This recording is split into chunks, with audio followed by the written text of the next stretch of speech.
kita bakal bahas satu momen yang mungkin bagi sebagai pendengar adalah kenangan pahit.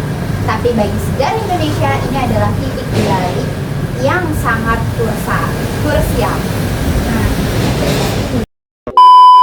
ini juga memang kompleks banget ya. Kalau kita tarik ke belakang, itu sebenarnya bermula dari badai ekonomi di Asia. Tepatnya di Thailand pada tahun 1997. Efek dominannya itu lari kemana-mana, termasuk ke Indonesia.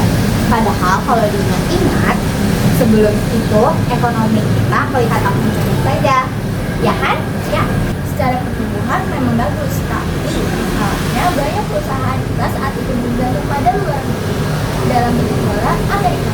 Selamanya lagi, sistem perbankan dan pengawasan keuangan kita waktu itu belum sekuat sekarang. Jadi, itu ada tekanan dari luar, ekonomi kita langsung goyang.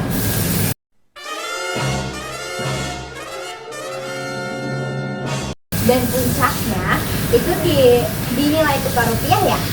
Saya dengar jatuhnya parah banget. Bayangkan dari yang awalnya 2.000 per dolar Amerika Serikat nilainya anjlok sampai 15.000.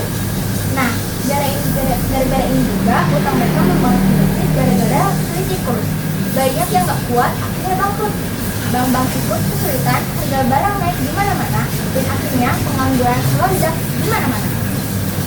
Itu ya yang akhirnya bikin kondisi sosial kita makin memanas. Oke. Memanas. Betul.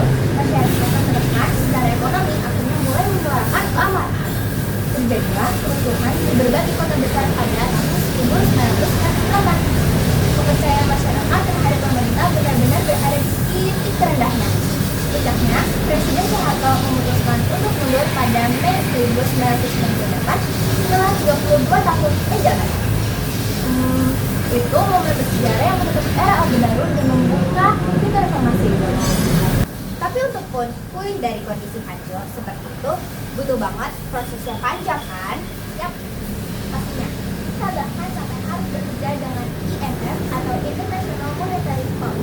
Mereka adalah lembaga keuangan global yang membantu stabilitas moneter. Dengan bantuan IMF, Indonesia mulai bersih-bersih, banyak bermasalah ditutup. Lalu sistem keuangan diperbaiki dan kebijakan ekonomi dibuat lebih transparan. Berarti bisa dibilang krisis itu adalah obat pahit buat kita ya? Betul, bisa dibilang begitu. Krisis 1998 menunjukkan kalau negara kita itu nggak cuma butuh angka pertumbuhan, tapi juga membutuhkan fondasi yang sehat. Di sana kita belajar memperkuat sistem keuangan, membangun demokrasi yang terbuka, dan akhirnya pelan-pelan menuju kondisi yang lebih stabil seperti sekarang. Wah, obrolan yang sangat membuka mata ya. Ternyata sejarah memang guru yang paling berharga. Terima kasih sudah berbagi cerita hari ini. Sama-sama. Dan buat teman-teman semua, terima kasih yang sudah mendengarkan. Sampai jumpa episode berikutnya. Bye-bye.